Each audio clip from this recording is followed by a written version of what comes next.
পেটের ক্ষুধা এমন একটা জিনিস, আমি গতকাল অনুমান করেছি, খাবার নিয়ে যখন আমি ব্রাহ্মণপাড়া নাইগড় এলাকার মধ্যে গেলাম,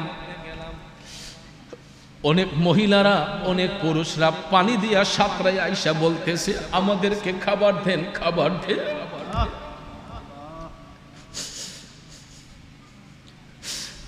আমার মহিলা মা বোনরা পর্যন্ত পানি দিয়া সাঁতরাইয়া সাঁতরাইয়া বুক পর্যন্ত পানি, সাঁতার পানি।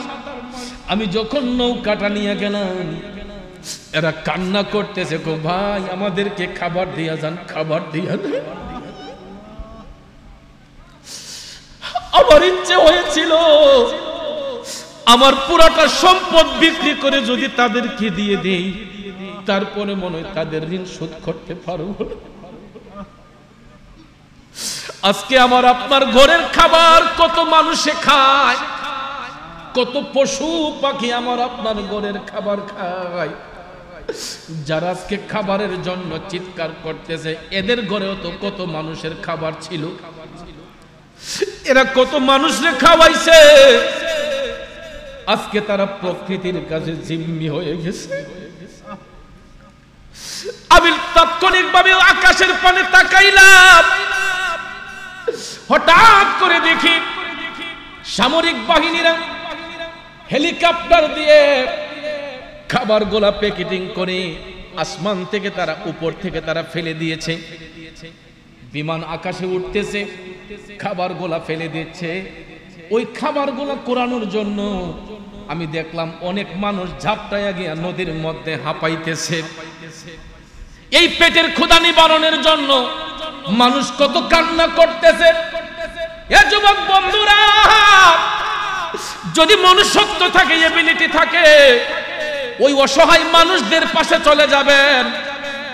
এরা কিন্তু ভিক্ষুক না, আজকে তারা পরিস্থিতির শিকার। একটাবার বিবেককে প্রশ্ন করেন, এই পরিস্থিতিটা তো আমার আপনার বেলায় আসতে পারত, আমার আপনার বেলায় আসতে পারত, কিন্তু আল্লাহ পাক আমাদেরকে হেফাজত করেছেন। আল্লাহ রাব্বুল আলামিন সূরা বাকারার ৮২ নম্বর আয়াতে কারিমার মাধ্যমে বলেছেন, যারা ঈমান আনবে, যারা বিশ্বাস স্থাপন করবে এবং যারা ইখলাসের সহিত ভালো কাজ করবে, সৎ কাজ করবে, এরাই হবে জান্নাতের অধিবাসী। আর যারা অন্যায় অত্যাচারে দাবিত হবে, এরা জান্নাত পাবে দূরের কথা, এরা জান্নাতের সুগন্ধ পর্যন্ত পাবে না, এদের স্থান হয়ে যাবে জাহান্নামের মধ্যে। ঠিক কিনা বলেন? আর ওই সংবাদটা পৌঁছে দেওয়ার জন্য আল্লাহ রাব্বুল আলামিন এই বিশ্বভুবনের মধ্যে এমন একজন নবী প্রেরণ করেছেন গো, যিনি কোনো নির্দিষ্ট গোত্রের নবী না, নির্দিষ্ট ব্যক্তির নবী না। তিনি হলেন ৭ আসমান ৭ জমিনের নবী, তিনি হলেন ৮০,০০০ আলমের নবী, তিনি আল্লাহর হাবিব, যার উপাধি হলো রাহমাতাল লিল আলামিন। কথা বলেন ঠিক কিনা? এই জন্য আশেক কয়, প্রেমিক কয়, নবী ছাড়া ওই কবরে নাই রে বান্ধব নাই, নবী ছাড়া ওই কবরে নাই রে বান্ধব নাই, হাসরেতে নবী ছাড়া নাই দরদি নাই, হাসরেতে নবী ছাড়া নাই দরদি নাই, নবী ছাড়া ওই কবরে নাই রে শান্তি নাই, নবী ছাড়া ওই কবরে নাই রে বান্ধব নাই। একটা জবানও বন্ধ রাখবেন না, আওয়াজ করে বলুন না ঠিক কিনা? নবীর প্রেমিকেরা, আল্লাহ রাব্বুল আলামিন এই বিশ্বভুবনের মধ্যে রাহমাতাল লিল আলামিন নবীকে পাঠাইয়া দুনিয়া সম্পর্কে আমাদেরকে জানিয়েছেন, আখিরাত সম্পর্কে আমাদেরকে জানিয়েছেন, জান্নাত সম্পর্কে জানিয়েছেন, জাহান্নাম সম্পর্কে জানিয়েছেন। যদি দয়াল নবী পৃথিবীতে না আসতেন গো, আজকে কি সত্য মিথ্যার পার্থক্য নির্ণয় করতে পারতাম? নবী না আসলে সত্য প্রচার হতো না, নবী না আসলে আমরা সত্য মিথ্যার পার্থক্য নির্ণয় করতে পারতাম না। এই জন্য কবি বলেছেন সত্যের দাওয়াতে দিলেন নবীজি, আমরা সত্যের দাওয়াতে দিলে আল্লাহ পাক রাজি। কথা বলেন ঠিক কিনা? সত্যের দাওয়াতে দিলেন নবীজি, আমরা সত্যের দাওয়াতে দিলে আল্লাহ পাক রাজি। আল্লাহকে রাজি করে, আল্লাহকে রাজি করে সঠিক প্রেমিক হও, নবী তুমি আমার হয়ে যাও। আমি তোমার তুমি আমার, আমি তোমার তুমি আমার, একবার কথা দাও, নবী তুমি আমার হয়ে যাও, নবী তুমি আমার হয়ে যাও। কষ্ট হচ্ছে আমার বাবাজিরা, জগতের বন্ধুরা রে, ও দূরের গ্রামের মুরব্বী বাবাজিরা গো, আমার সম্মানিত মা বোনরা যারা শুনছেন, স্পষ্ট প্রমাণ হয়ে গেল নবী ছাড়া দু জাহানে কোনো শান্তি নাই, নবী ছাড়া জান্নাতি হওয়া যাবে না, নবী ছাড়া জাহান্নাম সম্পর্কে জানা যাবে না। ঠিক না ঠিক? তাইলে যেই নবীর কারণে সত্য মিথ্যার পার্থক্য নির্ণয় করলাম, যেই নবীর কারণে জান্নাতের শুভ সংবাদ পাইলাম, ওই নবীর গোলামি করার প্রয়োজন আছে না নাই? কার কার আছে দুইটা হাত তুলে দেখাই। নারে তাকবীর, নারায়ে রিসালাত, আহলে সুন্নাত ওয়াল জামাত, সুন্নি মহাসম্মেলন, সুন্নি মহাসম্মেলন। কষ্ট হয়েছে বাজান? রাগ করেছেন আপনারা? একটু মনোযোগ, লম্বা চড়া কথা বলে আপনাদের মনোযোগ নষ্ট করব না। আমার নবীর গোলামির মাধ্যমে সাহাবায়ে কেরাম এরা সত্য প্রচারে অগ্রণী ভূমিকা পালন করেছেন। বর্তমান পরিস্থিতির সামঞ্জস্যে কিছু কথা আপনাদের সামনে তুলে ধরতে চাই বাজান। হযরতে ওমর ইবনুল খাত্তাব রাদিয়াল্লাহু তাআলা আনহু আমার নবীর একজন প্রিয় সাহাবী ছিলেন। সত্য প্রচারে যেই ওমর আপন সন্তানকে পর্যন্ত ছাড় দেন নাই। ঠিক না বিঠিক? ন্যায়ের শাসন করতে গিয়ে আপন পুত্র আবু শামাকে পর্যন্ত হযরত ওমর ছাড় দেন নাই। এই জন্য যিনি ছিলেন একজন ন্যায় বিচারক, আমার নবীর আদর্শের সৈনিক হযরতে ওমর ইবনুল খাত্তাব রাদিয়াল্লাহু তাআলা আনহু, যখন তিনি মদিনার রাষ্ট্রনায়ক হলেন, মদিনার রাষ্ট্রনায়ক যখন হযরতে ওমর হলেন, দায়িত্ব পাবার পরে হযরতে ওমর নিজের আমৃত্যুকে বিসর্জন দিয়েছিলেন, নিজের আমৃত্যুকে বিসর্জন দিয়েছিলেন। রাষ্ট্রনায়ক হযরতে ওমর যেই জামাটা গায়ের মধ্যে পরতেন বাজার, ওই জামাটা যদি কোনো দিক দিয়ে একটু ছিঁড়ে যেত, রাষ্ট্রনায়ক হযরত ওমর নতুন কাপড় কেনার জন্য পাগল হতেন না। এই পুরাতন কাপড়টাকে আবার সেলাই করে তিনি গায়ের মধ্যে পরতেন। কেমন রাষ্ট্রনায়ক হযরত ওমর! রাষ্ট্রের দায়িত্ব যখন পাইলেন, হযরত ওমর ওই দায়িত্বটা পালন করার জন্য তিনি প্রতিদিন দিনের বেলা তিনি অফিসিয়াল কাজ করতেন, আর রাত বেলা যখন হয়ে যেত, সন্ধ্যা ঘনিয়ে যাবার পরে চতুর্দিক যখন অন্ধকার হয়ে যেত, হযরতে ওমর হাতের মধ্যে একটা লাইট নিয়ে, একটা হারিকেন নিয়ে তিনি পুরাটা মদিনা শহর গলিতে গলিতে হাঁটতেন। কারো ঘরের মধ্যে কোনো দুঃখ কষ্ট আছে কিনা এটা বোঝার জন্য হযরতে ওমর রাতের বেলা মদিনার অলিতে গলিতে হাঁটতেন।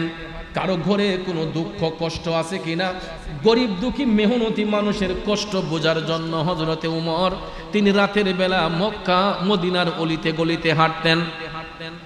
আমার বাবাজিরা, সেই ওমরের সৈনিকরা এখনো দুনিয়াতে আছে। ঠিক কিনা বলেন? ওই ওমরের সৈনিকগুলা এখনো দুনিয়াতে আছে। আমি যখন গতকালকে বুড়িচং গেলাম, ব্রাহ্মণপাড়া গেলাম, দেখলাম গাড়ি বোঝাই করে হাজার হাজার মানুষ এরা মানুষের সেবার মধ্যে দাবিত হয়ে গেছে। অনেকে ট্রাক ভর্তি করে নৌকা নিয়ে গেছে, কারণ ওই এলাকায় তো তারা কখনো কল্পনা করতে পারে নাই এরা পানিবন্দী হবে। হযরতে উমর যে আদর্শ আমাদেরকে শিখিয়েছেন, আমি গতকালকে বুড়িচং যাইয়া বুঝতে পারলাম যে উমরের সৈনিকগুলা এখনো দুনিয়াতে আছে। বিভিন্ন স্বেচ্ছাসেবী সংগঠনগুলা এরা গাড়ি ভর্তি করে অনেক অনেক অনুদান নিয়া। আমি দেখলাম নৌকা যুগে যেই বাড়িগুলা পানির নিচে চলে গেছে, হযরতে উমর যেই রকম ভাবে রাষ্ট্রের সেবায় নিয়োজিত থাকতেন, এখন পর্যন্ত সেই উমরের সৈনিকগুলা আমি দেখলাম গতকালকে নৌকা দিয়ে কেউ পানির মধ্যে নাইমা এই যে পানিবন্দী মানুষগুলাকে উপকার করার জন্য অনেকের বাড়ি করে যাইয়া তারা সহায়তা করছে। ভাইয়ার আমার, বন্ধুরা আমার, হাত তুলে দোয়া করলেই শুধু দোয়া হয় না, মনের মধ্যে একটা দোয়া ছেড়ে বাজান। কষ্টের মানুষগুলা যখন পানিবন্দী হয়ে আছে, তাদেরকে যখন একটু সহযোগিতা করবেন, এদের অন্তর খুলে যখন আল্লাহকে একবার ডাক মারবে, ওই ডাকের উসিলায় আল্লাহ রাব্বুল আলামিন আমাকে আপনাকে ক্ষমা করতে পারে কি পারে না? আরো জোরে কোন পারে কি পারে না? বিশ্বাস যদি না হয় আপনারা নিজের চোখে গিয়ে দেখে আসবেন এই বানবাসী মানুষগুলা কত কষ্টে দিন কাটাচ্ছে। আল্লাহ রাব্বুল আলামিন তো আমাদেরকে এখনো সুস্থ রেখেছে। আরে দুরুল গ্রামের বাবাজিরা, রাষ্ট্রনায়ক হযরতে ওমর মদিনার রাষ্ট্রনায়ক যখন হইলেন, রাতের বেলা তিনি একটা আলো হাতের মধ্যে নিয়ে মদিনার অলিতে গলিতে তিনি হাঁটতেছেন। হাঁটতে হাঁটতে তিনি দেখতেছেন একটা ঘরের দরজা একটু ফাঁকা, ঘরের মধ্যে মিটমিট করে আলো জ্বলতেছে। হযরতে ওমর ওই ঘরের দরজাটা খোলা দেইকা তিনি হাইটা হাইটা সামনে গেলেন। এ বন্ধুরা আমার, জান্নাতি কিভাবে হওয়া যায় শুনুন। হযরতে ওমর হাইটা হাইটা ঘরের পাশে যখন অবস্থান করলেন, তিনি ঘরের দরজার চিপা দিয়ে তাকাইয়া দেখলেন তিনটা বাচ্চা, তিনটা অবুঝ শিশু চিৎকার করে কান্নাকাটি করতেছে। তিনটা বাচ্চা ঘরের ভিতর কান্নাকাটি করতেছে। এরা তাদের মারে ডাক দিয়া বলছে, মা, পেটের মধ্যে প্রচন্ড ক্ষুধা লাগছে গো মা, তাড়াতাড়ি আমাদেরকে খাবার দাও। পেটের মধ্যে ক্ষুধা লাগছে মা, তাড়াতাড়ি খাবার দাও। ঘরের মধ্যে কোনো খাবার নাই, ঘরের মধ্যে কোনো খাবার নাই। ওই ছেলেগুলার বাবা দুনিয়াতে নাই। মা দিনের বেলা পাহাড়ে যাইয়া কাঠ কোড়াইতো, বনে যাইয়া কাঠ কোড়াইয়া ওই কাঠগোলা বিক্রি করে সন্ধ্যাবেলা বাচ্চাদেরকে আইনা খাবার খাওয়াইতো। ওই দিনে মা অসুস্থ ছিল, ঘরের মধ্যে কোনো খাবার আনতে পারে নাই, এই জন্য চুলাতে আগুন জ্বলে না। তারপরে বাচ্চাগুলা যখন পেটের ক্ষুধায় যখন কাতর হইয়া কান্না করতেছে, ওই দরদি মা বাচ্চাদেরকে সান্ত্বনা দেওয়ার জন্য একটা ডেকসি চুলার মধ্যে বসাইয়া চুলার নিচে আগুন দিয়া শুধু গরম পানির মধ্যে কাটে দিয়া নাড়াচাড়ি করতেছে। বাচ্চাগুলা কান্দে আর মা ডাক দিয়া কয়, একটু অপেক্ষা কর, খাবার হয়ে যাচ্ছে। আপনারা বলুন তো, ডেকসির ভিতরে কোনো খাবার আছে? মা বাচ্চাদেরকে সান্ত্বনা দিয়ে বলছে, একটু অপেক্ষা কর জাদুরা, কিছুক্ষণের মধ্যে খাবার তৈরি হয়ে যাবে। আসলে কিন্তু ডেকসিতে খাবার নাই। মা এই কারণে সান্ত্বনা দিচ্ছে যে কান্না করতে করতে বাচ্চাগুলা ঘুমাইয়া যাবে, এই জন্য রাতের বেলায় আর কান্না করবে না, দিনে যাইয়া কাঠ করাই আবার বাচ্চাদেরকে কাঠ বিক্রি করাই না খাওয়াইব। ওই মা বাচ্চাদেরকে সান্ত্বনা দেওয়ার জন্য চুলার মধ্যে ডেকসি বসাইয়া শুধু কাঠি দিয়া নাড়াচাড়া করে, কিন্তু ডেকসির মধ্যে কোনো খাবার নাই। বন্ধুরা আমার, হযরতে ওমর এই দৃশ্যটা তাকায়া তাকায়া দেখতেছেন। ওই মহিলাটা বাচ্চাদেরকে সান্ত্বনা দিচ্ছে আর হযরতে ওমরকে ইচ্ছে মতো বকাবকি করতেছে। মহিলাটা না যাই না হযরতে ওমরকে বকাবকি করতেছে যে উমরের মতো রাষ্ট্রনায়ক এই রাজ্যে দরকার নাই। কষ্টের কারণে সরকারকে বকাবকি করতেছে যে উমরের মতো রাষ্ট্রনায়ক মদিনাতে দরকার নাই। যেই রাষ্ট্রনায়ক থাকার পরেও আমি একজন গরিব মানুষ, আমার বাচ্চাদেরকে নিয়ে কষ্ট করতেছি, এমন রাষ্ট্রনায়কের কোনো প্রয়োজন নাই। হযরতে উমর ওই কথাটা কান দিয়া শুনলেন। যদি পৃথিবীর অন্য কোনো জায়গার রাষ্ট্রনায়ক হতো, সাথে সাথে ওই মহিলাকে শাস্তি দিত, যে সরকারকে বকাবকি করতেছে। কথা কোন ঠিক না বেঠিক? আমার যুবক বন্ধুরা, মহিলা যখন হযরতে উমরকে দোষারোপ করছে গো, উমর টপ টপ করে চোখের পানি ছাইরা কান্না শুরু করলেন। আহারে, বাচ্চাগুলা আমার জন্য আজকে খাবারে কষ্ট করতেছে। সঙ্গে সঙ্গে হযরতে উমর নিজের পরিচয়টা গোপন করে ফেললেন, যাতে মহিলা না বুঝতে পারে তিনি রাষ্ট্রনায়ক হযরতে উমর। যুবক বন্ধুরা, আমার বাবাজিরা, হযরত উমর নিজের মুখের মধ্যে কাপড় বাইদা দিলেন, যাতে করে ওই মহিলা হযরতে উমরকে চিনতে না পারে। তিনি সঙ্গে সঙ্গে পরিচয়টা গোপন করে ওই মহিলার ঘরের দরজার পাশে যাইয়া হযরত উমর অনুমতি চাইলেন। মা, আপনি অনুমতি দিলে আমি আপনার ঘরে একটু ঢুকতে চাই। মহিলা মনে করছে চোর ডাকাত মনে হয়, যে রাতের বেলায় চোর ডাকাত ছাড়া কি আসবে। মহিলা মনে করছে ডাকাত। ভিতর থেকে কান্নাকাটি করতেছে। মহিলা কয়, বাবারে, আমি একজন অসহায় মানুষ, আমার ঘরে কিছু নাই, আমি খাবারের কারণে আমার বাচ্চাগুলা কষ্ট করতেছে, বাবা আমার ঘরে এসে কি করবা? হযরত উমর তাৎক্ষণিকভাবে বললেন, মা, আপনি ভয় পাবেন না, আমি কোনো চোর ডাকাত নয়, বাচ্চাদের চোখের পানি দেখে আমার একটু দরদ হয়েছে, আপনি যদি অনুমতি দেন আমি আপনার ঘরে একটু প্রবেশ করব। এখান থেকে একটা মাসআলা ও শিক্ষা নেন, এখান থেকে একটা মাসআলা ও শিক্ষা নেন। হযরত উমর কিন্তু সরাসরি ঘরে ঢুকে যেতে পারতেন, ওনাকে কেউ বাধাও দিতে পারতো না, কারণ তিনি মদিনার রাষ্ট্রনায়ক, মদিনার সরকার। ঠিক না বেঠিক? সরকার হওয়ার পরেও ওই মহিলার ঘরের মধ্যে হযরতে উমর ডাইরেক্টলি ঢুকেন নাই, বাহির থেকে আগে অনুমতি চাইলেন। এটার দ্বারা ওই জিনিসটাও প্রমাণিত হয়, কারো বাড়িতে যদি আমরা যাই, সরাসরি গিয়ে ঘরের মধ্যে ঢুকবেন না, এটা ইসলাম নিষেধ করেছে, আমার দয়াল নবী নিষেধ করেছেন।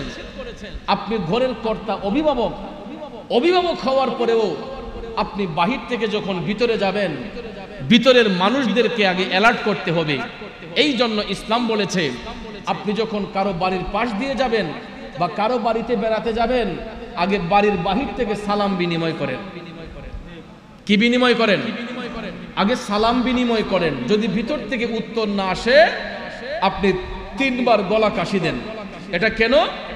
কারণ ঘরের ভিতরে মহিলা মা বোনদের একটা ব্যক্তিগত স্বাধীনতা আছে। ঠিক কিনা বলেন? আমরা পুরুষরা যেরকম বাহিরে স্বাধীনভাবে চলতে পারি, মহিলা মা বোনরা কিন্তু আমাদের মতো স্বাধীনভাবে চলতে পারে না। কিন্তু ঘরের ভিতরে তাদের একটা ব্যক্তিগত স্বাধীনতা আছে। যেমন অনেক মা বোনদের ঘরের ভিতরে থাকলে মাথায় কাপড় থাকে না, অনেক মা বোনদের বুকের উপর ওড়না থাকে না, অনেক মা বোনরা বাচ্চাকে দুধ পান করায়। কথা বলেন ঠিক কিনা? তাৎক্ষণিকভাবে আমরা যদি কারো বাড়িতে হুট করে গিয়ে ঢুকে যাই, আর এইরকম পরিস্থিতিতে যদি কোনো মহিলা মা বোন থাকে, তারা লজ্জায় পড়ে যায়। কথা কোন ঠিক না বেঠিক? হাদিস শরীফে রাসূল বলেছেন, আল হায়াউ নিসফুল ঈমান, লজ্জা শরম হলো ঈমানের অঙ্গ। ঠিক কিনা বলেন? লজ্জা শরম হলো ঈমানের অঙ্গ। এই জন্য রাসূল বলেছেন, মহিলাদের ব্যক্তিগত স্বাধীনতার মধ্যে তোমরা হস্তক্ষেপ করো না। কারো বাড়িতে প্রবেশ করলে ঢোকার আগে অনুমতি নেও, আর না হলে সালাম বিনিময় করো, আর না হলে গলা কাশি দেও, যাতে করে কোনো মহিলা যদি বাচ্চাকে দুধ পান করানো অবস্থায় থাকে, সে যেন তার কাপড়কে সামলে নিতে পারে। কোনো মার যদি মাথায় কাপড় না থাকে, উনি যেন পর্দাটা সুন্দর করে করতে পারে। কোনো মার যদি বুকের উপর ওড়না না থাকে, সে যেন তার নিজেকে সেভ করতে পারে। এই জন্য আপনি ঘরের কর্তা হলেও আপনার উপযুক্ত মেয়ে ঘরে আছে, আপনার স্ত্রী আছে, আপনার মা আছে, তাদেরকে অ্যালার্ট করার জন্য ঘরের কর্তা হলেও বাড়িতে ঢোকার আগে গলা কাশি দিয়ে ঢুকবেন বা সালাম বিনিময় করবেন। এতে কোনো লজ্জা নয়, শরম নয়। অনেকে বলতে পারেন, হুজুর আমার বাড়িতে আমি ঢুকবো, আমি কারো অনুমতি নিব? এমন বলতে পারে অনেকে, যে আমার ঘরে আমি ঢুকবো, আমি আবার অনুমতি নিতাম কেরে? আসলে এটা কোনো কথা নয়। কারণ এটা মহিলাদেরকে অ্যালার্ট করার জন্য, তাদেরকে সেফ রাখার জন্য, তাদেরকে হেফাজত করার জন্য আমাকে আপনাকে এই দায়িত্বটুকু পালন করতে হবে। তাহলে আজকের পর থেকে আমাদের এটা মনে থাকবে তো ইনশাআল্লাহ। ভাইয়ারা আমার, বন্ধুরা আমার, হযরতে ওমর ডাইরেক্ট ঘরের মধ্যে ঢুকতে পারতেন, কিন্তু ঢুকেন নাই। তিনি মদিনার রাষ্ট্রনায়ক হওয়ার পরেও তিনি ডাক দিয়ে বললেন, মা আপনি অনুমতি দিলে আমি আপনার ঘরে ঢুকতে চাই, আমি কোনো চোর ডাকাত নই। বাচ্চাদের চোখের পানি দেখে আমার একটু দরদ হয়েছে। তখন মহিলা অনুমতি দেওয়ার পরে হযরতে ওমর ঘরের ভিতর ঢুকলেন। আরে যুবক বন্ধুরা, গভীর মনোযোগ। হযরত ওমর ঘরের ভিতর ঢুইকা জানতে চাইলেন, মাগো কেন তোমার বাচ্চাগুলা কান্না করতেছে? ওই মহিলাটা টপ টপ করে চোখের পানি ছাইরা কেঁদে দিয়েছে। হযরত ওমরকে কয়, আপনি আমার সঙ্গে একটু আসুন। রান্না করে নিয়ে কয়, দেখেন আমার চুলাতে কোনো খাবার আছে? হযরত ওমর পরিচয় গোপন রেখে বললেন, না, চুলাতে তো কোনো খাবার নাই। মা টপ টপ করে চোখের পানি ছাইরা কান্দে। হযরত ওমরকে ডাক দিয়া কয়, দেখেন আমার স্বামী নাই, আমি দিনের বেলা কাঠ কুড়াই, বিকাল বেলা কাঠ বিক্রি করে বাজার করে ঘরে আনি, আমার বাচ্চাদেরকে খাওয়াই। আজকে আমার শারীরিক কন্ডিশন ভালো না, আমি কাঠ কুড়াইতে পারি নাই, এই জন্য বাচ্চাদের জন্য খাবারের ব্যবস্থা করি নাই। পেটের ক্ষুধা তো আর বাচ্চারা সহ্য করতে পারে না, এই জন্য খাবারের জন্য বাচ্চাগুলা কান্না করতেছে। হযরত ওমর পরিচয়টা গোপন রাখলেন। রাইখা কয়, মা মদিনার রাষ্ট্রনায়ক উমরকে আপনি জানিয়েছেন? মহিলা ডাক দিয়া কয়, আর বলিয়েন না, উমরের মতো রাষ্ট্রনায়ক আমি চাই না, উমরের মতো রাষ্ট্রনায়ক মদিনাতে আমি চাই না। হযরত ওমর পরিচয় গোপন রেখে কথাগুলা শুনতেছেন। শোনার পরে ওই মাকে ডাক দিয়ে বললেন, মা আসলে আপনি অনেক কষ্টে আছেন, আমি যদি আপনার ঘরে একটু খাবার এনে দেই আপনার কোনো আপত্তি আছে? মহিলা কয়, বাবা আমি কষ্টে দিন কাটাইতেছি, আপনি আমার ঘরে খাবার দিবেন, এটা কিভাবে হয়? আমি তো ঋণী হয়ে যাব। হযরত ওমর বলেন, কখনো না, মানুষ মানুষের জন্য, আমি আপনার সেবায় নিয়োজিত হতে চাই, আপনি কি আমাকে সেই অনুমতি দিবেন? মহিলা ডাক দিয়া কয়, হুজুর ঠিক আছে, আপনি যদি পারেন নিয়ে আসেন। আল্লাহু আকবার বলেন। খাবারের জন্য বাচ্চাগুলা কান্না করছে। হযরত ওমর রাষ্ট্রনায়কের দরদ হয়েছে। বাজান রে, পেটের ক্ষুধা এমন একটা জিনিস, আমি গতকাল অনুমান করেছি, খাবার নিয়ে যখন আমি ব্রাহ্মণপাড়া নাইগড় এলাকার মধ্যে গেলাম, অনেক মহিলারা, অনেক পুরুষরা পানি দিয়া সাঁতরায় আইসা বলতেছে, আমাদেরকে খাবার দেন, খাবার দেন।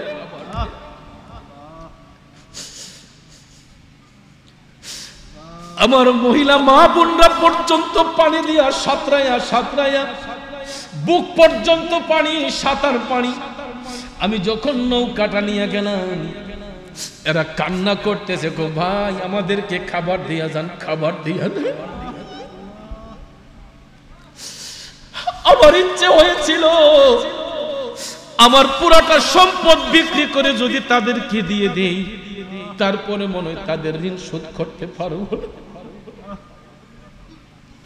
আজকে আমার আপনার ঘরের খাবার কত মানুষে খায়, কত পশু পাখি আমার আপনার ঘরের খাবার খায়।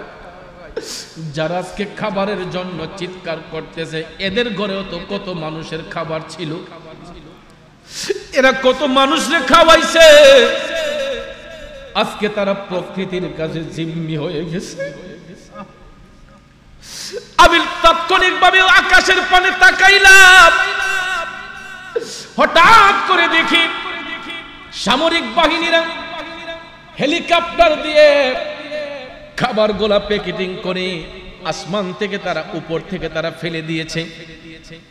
বিমান আকাশে উঠতেছে, খাবারগুলা ফেলে দিচ্ছে। ওই খাবারগুলা কোরানোর জন্য আমি দেখলাম অনেক মানুষ ঝাপটাইয়া গিয়া নদীর মধ্যে হাঁপাইতেছে। এই পেটের ক্ষুধা নিবারণের জন্য মানুষ কত কান্না করতেছে। এ যুবক বন্ধুরা,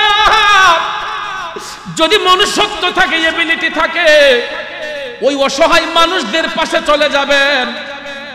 এরা কিন্তু ভিক্ষুক না, আজকে তারা পরিস্থিতির শিকার। একটাবার বিবেককে প্রশ্ন করেন, এই পরিস্থিতিটা তো আমার আপনার বেলায় আসতে পারত, আমার আপনার বেলায় আসতে পারত, কিন্তু আল্লাহ পাক আমাদেরকে হেফাজত করেছেন। বাজান, হযরত উমরের কথা বলেছিলাম, পেটের ক্ষুধা নিবারণ করে দেওয়ার জন্য উমর বললেন, মা তুমি যদি অনুমতি দাও, আমি ঘরের বাচ্চাদের জন্য একটু খাবারের ব্যবস্থা করি। অনুমতি পাইয়া রাষ্ট্রনায়ক হযরত উমর তিনি বাইতুল মালে গেলেন, খাদ্য গোদামে গেলেন, একটা আটার বস্তা টান দিলেন। হযরত উমরের পার্সোনাল সেক্রেটারি যিনি ছিলেন, উনি বলতেছে, হুজুর আটার বস্তাটা আমার মাথায় উঠাইয়া দেন। রাষ্ট্রনায়ক হযরত উমর বলে, কখনো না, অন্যায় করেছি আমি, শাস্তি ভোগ করবা তুমি, এটা হইতে পারে না, দাও আটার বস্তা আমার মাথায় দাও। টান দিয়া হযরত উমর আটার বস্তাটা নিজের মাথার মধ্যে নিলেন।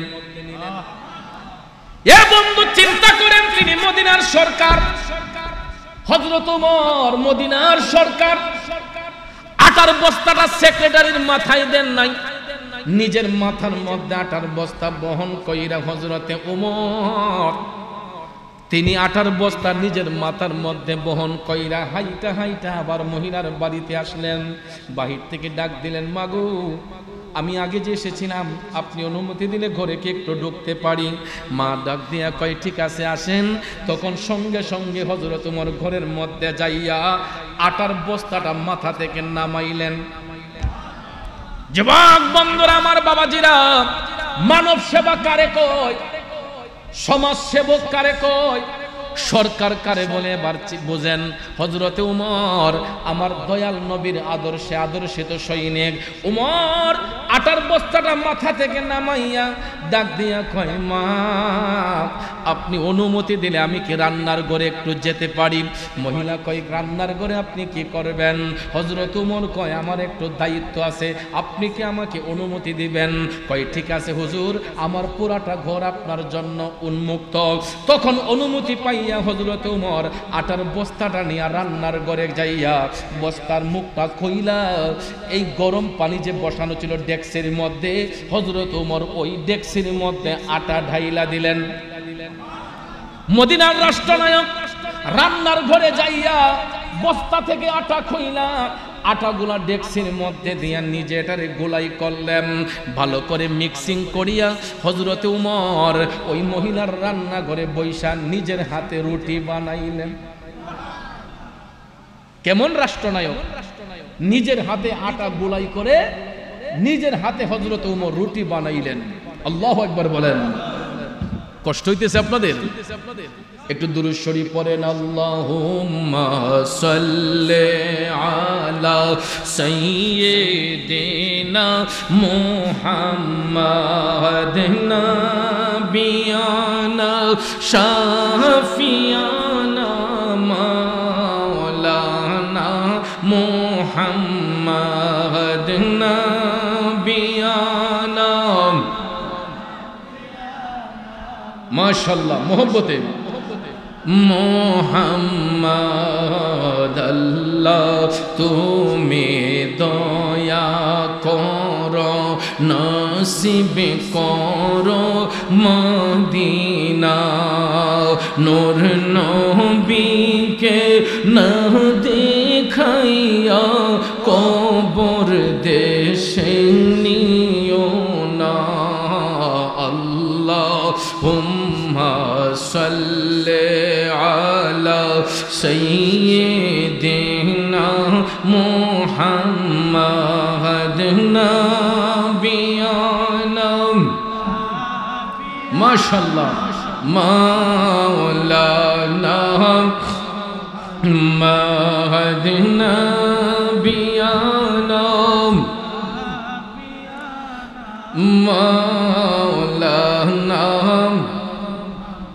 আমার বাবাজিরা, বন্ধুরা, গভীর মনোযোগ। বলতেছিলাম কি, হযরত ওমর রান্নার ঘরে যাইয়া নিজের হাতে রান্না করলেন, রুটি বানাইলেন, অনেকগুলা রুটি ভাইজা হযরত ওমর বাচ্চাদেরকে ডাক দিলেন। ওই 3টা বাচ্চাকে ডাক দিয়া হযরত ওমর আপন কোলে বসাইলেন, 2টা বাচ্চাকে দুই রানে বসাইলেন, আরেকটা বাচ্চাকে পাশে বসাইয়া হযরত ওমর ওই রুটিগুলা মধু মিশ্রিত কইরা বাচ্চার মুখে দিচ্ছেন। বাচ্চাগুলা যখন রুটি খাইয়া পেটের ক্ষুধা যখন নিবারণ হইছে, আর যখন তারা খেতে চায় না, পেটের ক্ষুধা যখন নিবারণ হয়েছে, বাচ্চাগুলা আলহামদুলিল্লাহ শব্দ বলল। খাবার খেয়ে সঙ্গে সঙ্গে বাচ্চাগুলা যখন আল্লাহর শুকরিয়া আদায় করছে, হযরত ওমর তখন একটা মুস্কি হাসি দিলেন। খাবারের পরে আলহামদুলিল্লাহ বলতে হয়, খাবারের শুরুতে বিসমিল্লাহি ওয়া আলা বারাকাতিল্লাহ, কথাটা মনে থাকবে। বিসমিল্লাহ বলে খাবার মুখে দিবেন, অন্তত বেশি না পারেন বিসমিল্লাহির রহমানির রহিম বলে আপনার খাবার মুখে দেব। খানা শেষ হয়ে গেছে, শুকরিয়া আদায় করবেন আলহামদুলিল্লাহ, কথাটা মনে থাকবে। বন্ধুরা আমার, বাবাজিরা, গভীর মনোযোগ। বাচ্চাগুলো যখন আলহামদুলিল্লাহ শব্দটা বলল, হযরত ওমর একটা মুস্কি হাসি দিলেন। এবার হযরত ওমর মা দরদিকে ডাক দিলেন, মা গো, ও মা, আপনার পেটের ক্ষুধা এবার নিবারণ করেন, এখান থেকে কিছু রুটি আপনিও খান। মহিলা ওই থালা থেকে রুটি পান করল। মহিলা যখন আলহামদুলিল্লাহ বলল, সবার যখন পেটের ক্ষুধা নিবারণ হয়েছে, হযরত ওমর তখন পর্যন্ত মুখের কাপড় খোলেন নাই, তিনি পরিচয়টা গোপন রেখেছেন। সবাইকে যখন তৃপ্তি মতো খাওয়াইলেন, ঘরের মধ্যে আটা মজুদ। এবার হযরত ওমর ডাক দিয়া কয়, মা, আর কোনো কষ্ট আছে? মহিলা কয়, না বাবা, আর কোনো কষ্ট আমার ঘরে নাই। এবার হযরত ওমর কয়, মা, আমি একটা অনুরোধ করব, রাখবানি? কয়, কি অনুরোধ? তখন হযরত ওমর কয়, মা, এখন তো তোমার ঘরে খাবার আছে, তোমার বাচ্চাদের খাবারের কষ্ট হবে না। মাগো, উমরের পক্ষ থেকে আমি তোমার কাছে ক্ষমা চাই, তুমি উমররে মাফ করে দাও। সুবহানাল্লাহ কন্যা। অথচ তিনি উমর বললেন, মা, উমরের পক্ষ থেকে আমি তোমার কাছে ক্ষমা চাই, তুমি আমাকে ক্ষমা, তুমি উমরকে ক্ষমা করে দাও। মহিলা কয়, উমরের জন্য আপনার এত দরদ কেন? উমরের কারণে আজকে আমার বাচ্চাগুলো কষ্ট করতেছে, আর আপনি আমার ঘরে সহযোগিতা করছেন, উমর তো করে নাই। আপনি বলতেছেন উমরকে ক্ষমা করার জন্য, আমি উমরকে ক্ষমা করতে পারবো না।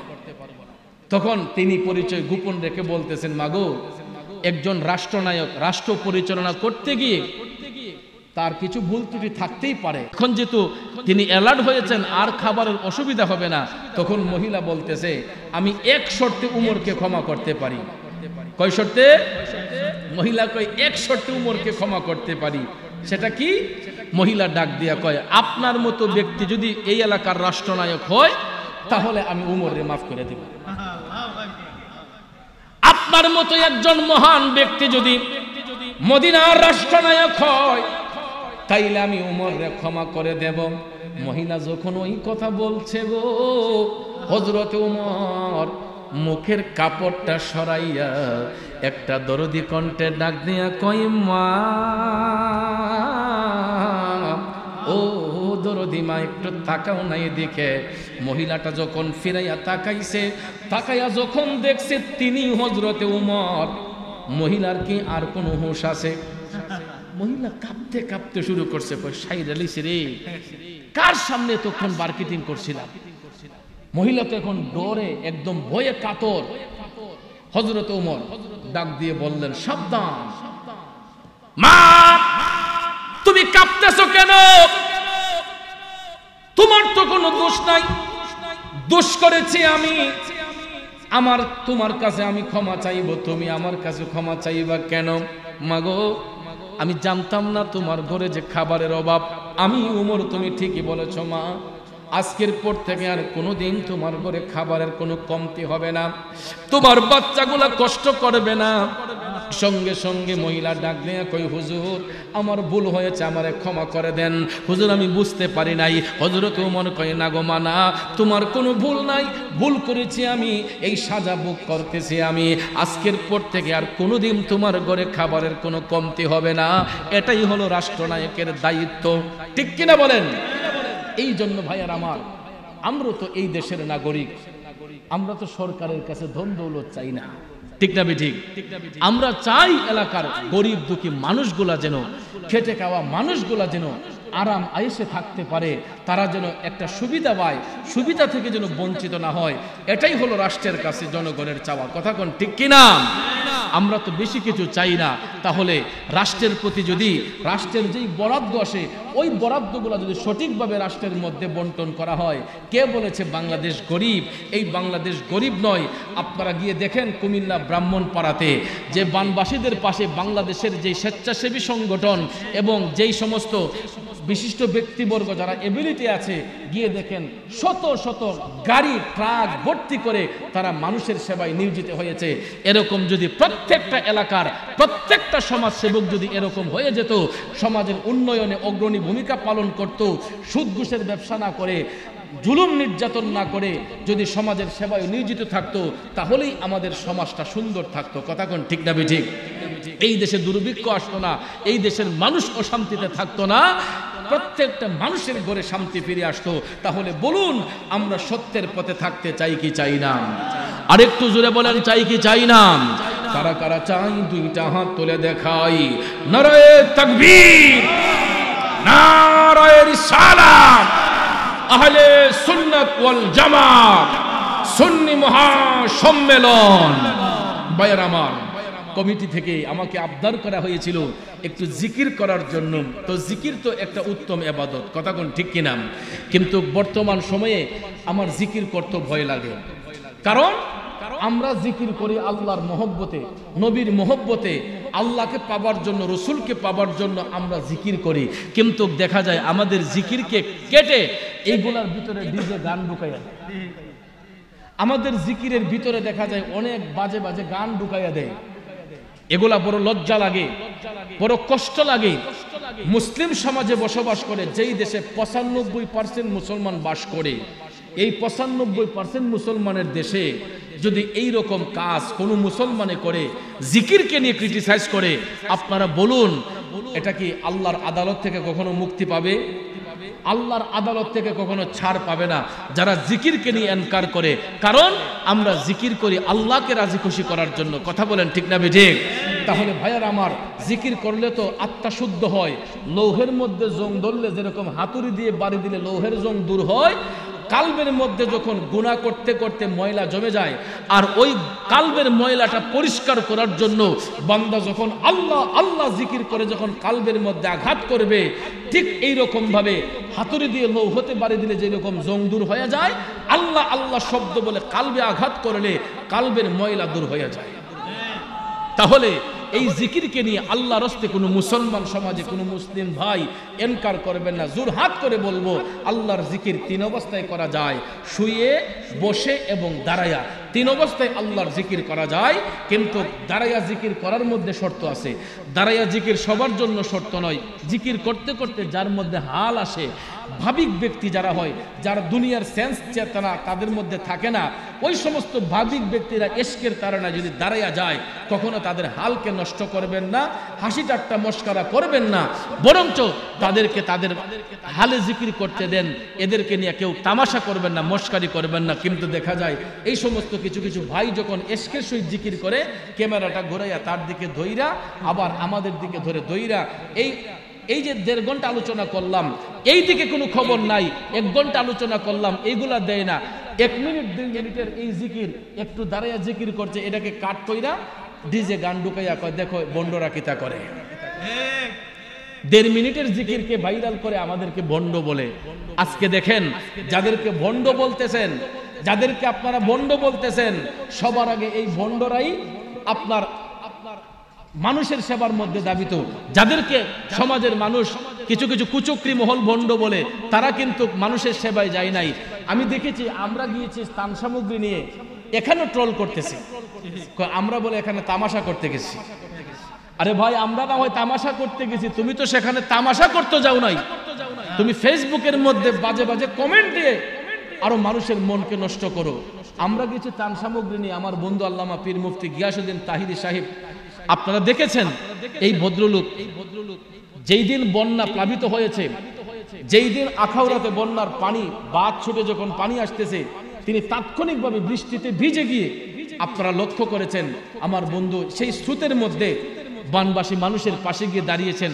তিনি এযাবৎ পর্যন্ত বন্যা শুরু হওয়ার পরে এযাবৎ পর্যন্ত একটা দিন তিনি থেমে থাকেন নাই। প্রতিটা দিন তিনি অনুদান নিয়ে বানবাসী মানুষের পাশে গিয়ে দাঁড়িয়েছেন এবং মানুষদেরকে সহযোগিতা করছেন। মৃত্যুর ভয় সুন্নিরা করে না, মরণের ভয় সুন্নিরা করে না। অনেকে আমাদেরকে থ্রেট দেয়, কয় এখন চলবেন কেমনে, এখন তো সুন্নিরা 12টা বেজে যাবে। কি সুন্নিরা কি কেউ দালালি করছে নাকি? সুন্নিরা কারো দালালি করে নাই, কথা কোন ঠিক না বেঠিক? সুন্নিরা সব সময় আল্লাহ রসুলের গুণগান গেয়েছে, কথা কোন ঠিক না বেঠিক? সুন্নিরা সব সময় নবীর গুণগান গায়, ওলি আল্লাহর গুণগান গায়। আর আমরা গোলামি করব আল্লাহর, আমরা গোলামি করব নবীজির, আমরা গোলামি করব ওলি আল্লাহর, কথা বলেন ঠিক না বেঠিক? এই জন্য ভাইয়ার আমার, সুন্নিদেরকে হুমকি দমকি দিয়ে দামিয়ে রাখা যাবে না। অনেকে ভাবছে সুন্নি মাহফিল নাকি বন্ধ হয়ে যায়, সুন্নি সম্মেলন নাকি বন্ধ হয়ে যায়, জশ্নে জুলুস নাকি বন্ধ হয়ে যায়। মনে রাখবেন এখন আরো বিপুলভাবে হবে ইনশাআল্লাহ। জশ্নে জুলুস আমাদের অতি নিকটে, সারা বাংলাদেশে কর্মসূচি আসতেছে।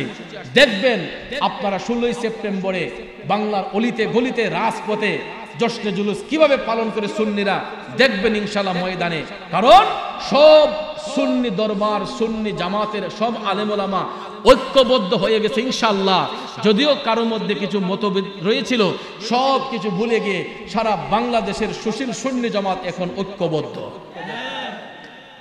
সুশীল সমাজ ঐক্যবদ্ধ। আজকে 27শে আগস্ট একটা দিন গিয়েছে, এটা সুন্নিদের একটা হৃদয় বিদারক একটা দিন গিয়েছে। এই দিনে 2014 সালে আমাদের শহীদ মিল্লাত আল্লামা শাইখ নুরুল ইসলাম ফারুকী রহমাতুল্লাহ আলাইহি শাহাদাত বরণ করেছিলেন। ঘরে সন্ত্রাসীরা ঢুকে, জঙ্গিরা ঢুকে যাকে নিজের বাসভবনে গলা কেটে জবাই করেছিল, সেই নবীর সৈনিকের শাহাদাত বার্ষিকী ছিল আজকের এই 27শে আগস্ট। সারা বাংলাদেশে কর্মসূচি হয়েছে, আমার হবিগঞ্জ হয়েছে। ইনশাআল্লাহ এই আগস্ট মাস এটা সুন্নি জামাতের সুখের মাস। কারণ এই মাসের 27 তারিখ শহীদে মিল্লাত আল্লামা শাইখ নুরুল ইসলাম ফারুকী রহমাতুল্লাহ আলাইহি শাহাদাত বরণ করেছেন। তিনি বলেছিলেন, পীর মুরিদি যার যার, সুন্নিয়ত আমাদের সবার। পীর সাহেবগণ এক এক খানকা থেকে তরিকতের কাজ করবেন, তালিম দিবেন, কিন্তু সুন্নিয়তের ময়দানে সবাই এক হয়ে যাবেন। আজকে এত বছর পরে ওনার কথাটাই সত্য হয়েছে। সারা বাংলাদেশের দরবার এবং সুন্নি আলেমরা ঐক্যবদ্ধ হয়েছে। আমরা এখন সামনে কর্মসূচি ঈদে মিলাদুন নবী আমরা পালন করব, জশ্নে জুলুস আমরা করব। যদি নবীজির বিন্দু মাত্র প্রেম যদি অন্তরে থাকে, যেখানে জশ্নে জুলুসের ডাক আসবে, একজনে 10 জন করে সাথে নিয়ে চলে যাবেন ইনশাআল্লাহ। পারবেন না ইনশাআল্লাহ? জশ্নে জুলুস করতে রাজি আছেন তো সবাই? কারা কারা রাজি আছেন 2 হাত তুলে দেখাই। নারায়ে তাকবীর, নারায়ে রিসালাত, আহলে সুন্নাত ওয়াল জামাত, ঈদে মিলাদুন নবী, ঈদে মিলাদুন নবী। এই স্লোগানটা দুরুল কেন্দ্রীয় মসজিদ থেকে যেমন দিয়েছি, এই স্লোগানটা ময়দানের মধ্যে দিবেন, রাজপথে দিবেন ইনশাআল্লাহ। রাসালাতের স্লোগান নিয়ে যেই ব্যক্তি তার যাত্রাকে সামনের দিকে নিবে, ওই ব্যক্তিকে কেউ থামিয়ে রাখতে পারবে না। সে আল্লাহর আমানতে থাকবে, আমার নবীর নুরানি নজর মুবারকে থাকবে, কথা বলেন ঠিক না ঠিক? সে ওলি আল্লাহর ছায়াতলে থাকবে। এই দেশে ভাইয়ারা আমার মাজার ভাঙ্গার ষড়যন্ত্র হয়েছিল। ইতিমধ্যে আপনারা দেখেছেন অনেক মাজার শরীফের মধ্যে আগুন জ্বালানো হয়েছে। দুষ্কৃতিকারীরা, জঙ্গিবাদে বিশ্বাসী যারা, এরাই ওলি আল্লাহর মাজার শরীফে, হিন্দু ভাইদের মন্দিরে ইতিমধ্যে অনেকটা মাজার শরীফে আগুন দেওয়া হয়েছিল। আল্লাহ কতরা আগুন দিবি, আমি রহমতের পানি দেব, এমন দেওয়া দিছে। এখন আর আগুন লাগিয়ে মাজার শরীফ জ্বালাইতে পারবে না, আমার আল্লাহ পানি ঢাইলা দিছে। কথা কোন ঠিক না ঠিক? এই জন্য সাবধান হয়ে যাবেন। যারাই আল্লাহর ওলিদেরকে নিয়ে তামাশা করবে, যারা আল্লাহর ওলিদেরকে নিয়ে বদনাম রটাবে, এরা কখনো ইহকালও শান্তি পাবে না, পরকালও শান্তি পাবে না। এরা আল্লাহর আদালত থেকে কখনো মুক্তি পাবে না। সত্যের পথে এরা বাধা যতদিন থাকবে এরা নিপাত যাবে, সত্য উজ্জীবিত হবে। আমরা সত্যের ছায়াতলে থাকতে চাই কি চাই না? আল্লাহ রাব্বুল আলামিন আমি সহ আমাদের সকলকে আহলে সুন্নাত ওয়াল জামাতের পতাকা তলে থাকার তৌফিক দান করুক। সকলে কোন আমিন। আমরা একটু জিকির করব, রাজি আছেন সবাই? শুধু আল্লাহ আল্লাহ জিকির করবেন। আমরা আল্লাহ আল্লাহ জিকির করব, কালবের মধ্যে আঘাত দিব, একসঙ্গে এক তালে সবাই জিকির করবেন, জিকিরের মধ্যে আদব রাখবেন। আল্লাহ রাব্বুল আলামিন যেন আমাদের কালকে প্রসারিত করেন। সকলে আমিন বলেন।